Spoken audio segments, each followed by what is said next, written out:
So, Rachel, these people just got married, made Good Morning America Oh, yes. with a $500 wedding. And her wedding dress was $47. And I thought, Game I will give you on. the applause. Game Well, and especially if on. you don't have the money, right? Like, that's the They point. said They were like, their goal was they didn't want to go into debt. Good Morning America did a full feature on them the other day. And ABC News, our friends up there, this couple, Kyra and Joel Broken Bro, I can't say Burrow, it. yeah. Broken Bro, I guess it is, yeah. Broken Burrow. We're able to pull everything off for just $500 in Los Angeles, which is way less than the nearly $30,000 national average for a wedding.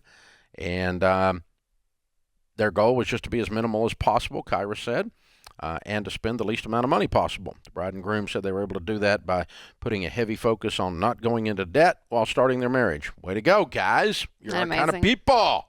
That's our people right there. I like you. Yeah, so she apparently bought the dress online for $47, and I thought it was going to be, when I was reading this and looked at the article, I thought it was going to be one of those deals, I don't know, consignment. There's a thing where like the prom dresses and stuff and all that. Yeah. That you can, that's a rental thing, isn't it? Yeah, I mean, there's all kinds of things, but hers was a legit, beautiful white dress that, she just got found off. a deal on it. Yeah. Found a deal on it. And it's probably, honestly, was not called a wedding dress. Like, it was a long, I saw the picture, it was beautiful.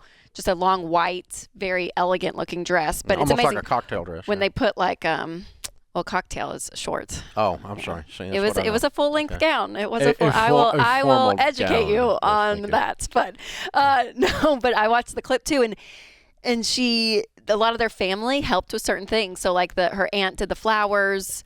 Her sister had a beautiful like runner for the aisle, and they got married. I thought this was great. The venue was free because it was literally on the side of the road in LA. Yeah. So like one of those pull-offs that you pull off, and pull-offs on the side of the cliff. And it's a huge So it's overlooking view. the ocean. Yeah, it was beautiful, and it was I guess they just Like the Pacific Highway. and everyone just parked right there, and they got white chairs right down. So she probably rented the chairs. It's probably part of the $500 budget. The fine from the highway patrol was $2,000, but the wedding was $500. No. I don't know, but they did it. I was like, this is brilliant. Like, it was great, and it was beautiful too because she was like, listen, it's our wedding, and we didn't want to go into debt for it. And this is what we had.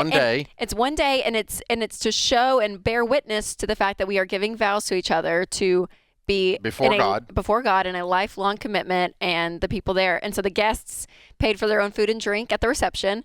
And she said they didn't mind because they knew what they were doing. She was like, they know what they were signing up for. If you did that, not because you were cheap, but because you were trying to stay out of debt or get out of debt or something, 100%. and you told me, I would definitely pick up my food and drink at the reception as a guest, and I will pick up somebody else's. Yep.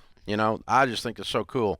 And, I mean, there might have been some little, some little niece or something that didn't think it was cool, but I bet all the old people loved it. Oh, absolutely. And again, it's because there's a greater why for it all, right? They didn't want to go into debt. So anyways, it was awesome. So great. Gosh, so great. Versus there was a story, I actually was on Good Morning America about 2 years ago to do a segment on weddings. And it was like they covered this one wedding, and it was like photo booths and fondue, all of this stuff, which is not bad. And I want to say that you can have a great big wedding if you can pay for it. But they were taking out a personal loan for the expenses of their wedding, right? So we did a whole segment on it. But I'm like, that versus this, so polar opposite. And there's such a beauty in that contentment piece that I think is just awesome. So. Well, very cool. We've had big weddings in the Ramsey family. You and your sister, your brother. We just love big parties, and we love big celebrations, and so we've enjoyed that. But we could afford to write whatever check that was. It wasn't completely unreasonable. But you gave us a budget. But we did give you a budget. It was a nice budget, but it was a budget. No, I appreciate that. And but just the same. I mean, this is. I'm thinking of other people on our team here who have gotten married. Lots of them for under $10,000. Lots of under $10,000 weddings. And here's the thing. It's one day. I mean, if you said, I'm going to go out to eat and spend $30,000, you would shoot. I mean, you would go, no, because it's one day. I'm going to go on a one-day vacation. I'm going to this place, and we're going to stay one night and one day, and the cost is $10,000. or $30,000, you would be going, what?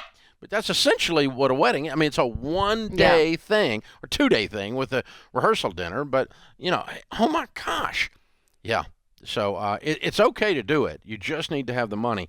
But we've created this expectation almost of what it should be. Yeah, it's just crazy. It's almost created by the businesses around it too. The diamond industry, I don't know who, but we've romanticized in America weddings. India and America, the weddings are both just over the top. But most other cultures, they're not.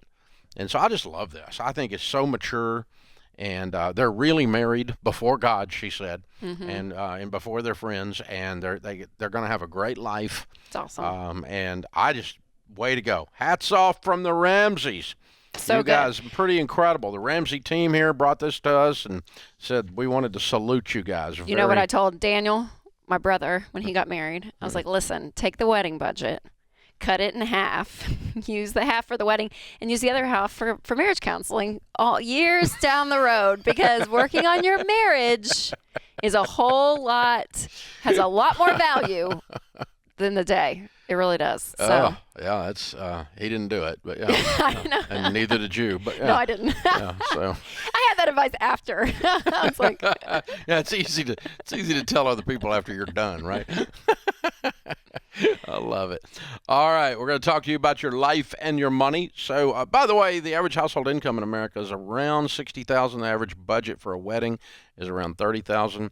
So people often ask us about a wedding. That means the average is people spend half of a year's income. That's the average.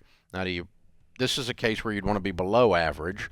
But if you make $100,000 a year, if you spend more than $50,000, you're out of control. And for wedding engagement rings, your rule of thumb is like 1 month's income max.